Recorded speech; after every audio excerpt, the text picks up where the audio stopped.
Hi everyone, Adam here, and well, it's just about the end of the month as of shooting this video, so it's time for my monthly What I Watched in June. Like I've stated before, this is movies I've never seen before or seen them at the cinemas. So I'll just give you my quick thoughts and overviews. Alright, so let's begin.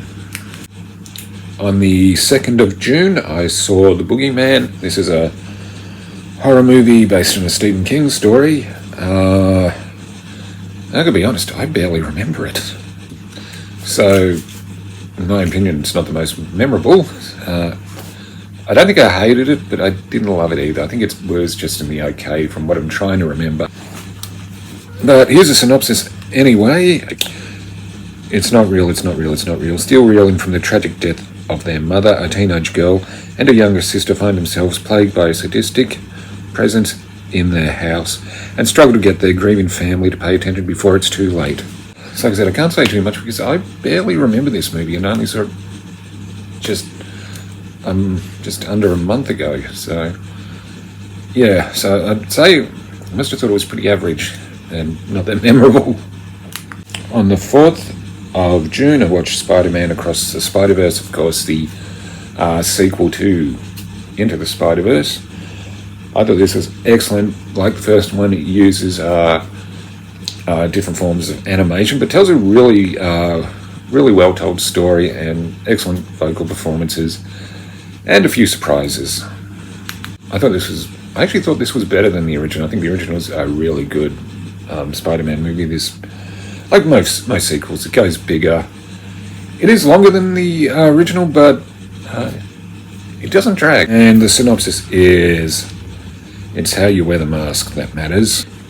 After reuniting with Gwen Stacy, Brooklyn's full-time friendly neighborhood Spider-Man is catapulted across the multiverse where he encounters a Spidey Society, a team of spider people charged with protecting the multiverse's very existence. But when the heroes clash on how to handle a new threat, Miles finds himself pitted against the other spiders and must set out on his own to save those he loves most. It is a really well-told story, so I'm sure most of you who watch my channel have probably seen it. And so far, that's probably been one of my favourite movies of the year. On the 11th of June, I decided to go to the advanced screening of Transformers Rise of the Beasts. This is a sequel to Bumblebee, set a few years later, but it takes place in the 90s, whereas Bumblebee took place in the 80s. It kind of has what you'd expect. Somebody stumbling across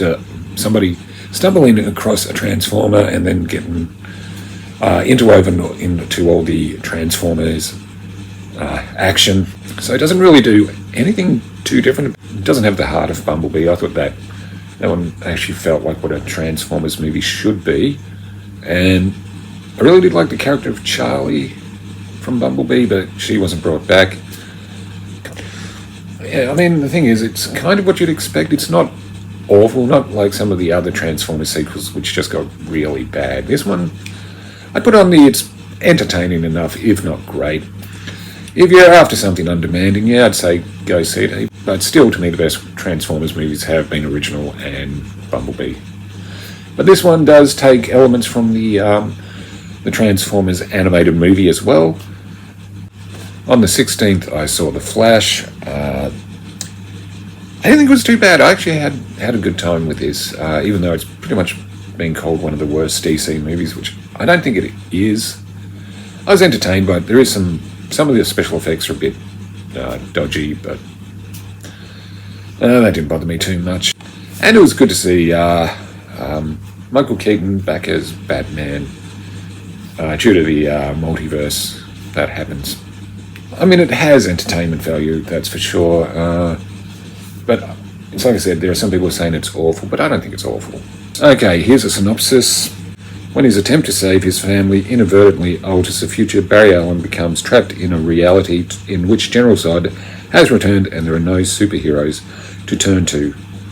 In order to save the world that he is in and return to the future that he knows, Barry's only hope is to race for his life. But will making the ultimate sacrifice be enough to reset the universe? So yeah, it deals with time travel and alternate universes. We all know about Ezra Miller, but they do give a pretty good performance in here. On the 26th of June, I watched No Hard Feelings. This is a raunchy comedy starring Jennifer Lawrence, Andrew Barth Feldman, Matthew Broderick. It's honestly, I thought it was going to be funny. I thought it was going to be funnier. Pretty funny premise. Here's a synopsis. On the brink of losing her childhood home, Maddie discovers an intriguing job listing. Wealthy helicopter parents looking for someone to date, in inverted commas, their introverted 19-year-old son Percy before he leaves for college. To her surprise, Maddie soon discovers the awkward Percy is no sure thing. In a way, it's good to see a raunchy comedy back in cinemas because these days most raunchy comedies would get cancelled. But, you know, I thought it was going to be funnier. I mean, Jennifer Lawrence is pretty good. She's pretty good at doing some physical comedy. Yeah, it also does what most of these comedies end up doing, the sentimentality kind of bit. So, yeah, look, it has a few funny moments, but it's not hilarious. There's a couple of memorable moments. If you've seen it, I think you know one scene I'm talking about. On the 28th, I watched Indiana Jones and the Dial of Destiny. Of course, this is a movie where a lot of YouTubers have been putting the worst Indiana Jones or Indiana Jones rant. You know, people just go nuts. I don't think it's as bad as they're saying.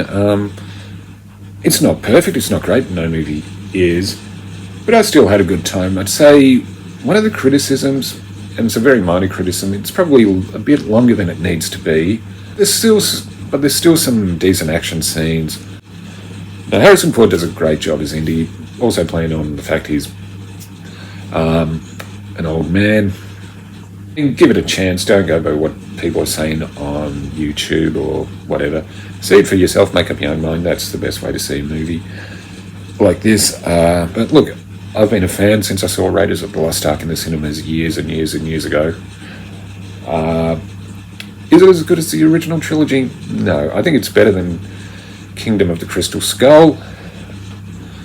But I don't want to give too much about the plot away. But here's a synopsis. A legend will face his destiny. Finding himself in a new era, approaching retirement, Indy wrestles with fitting into a world that seems to have outgrown him.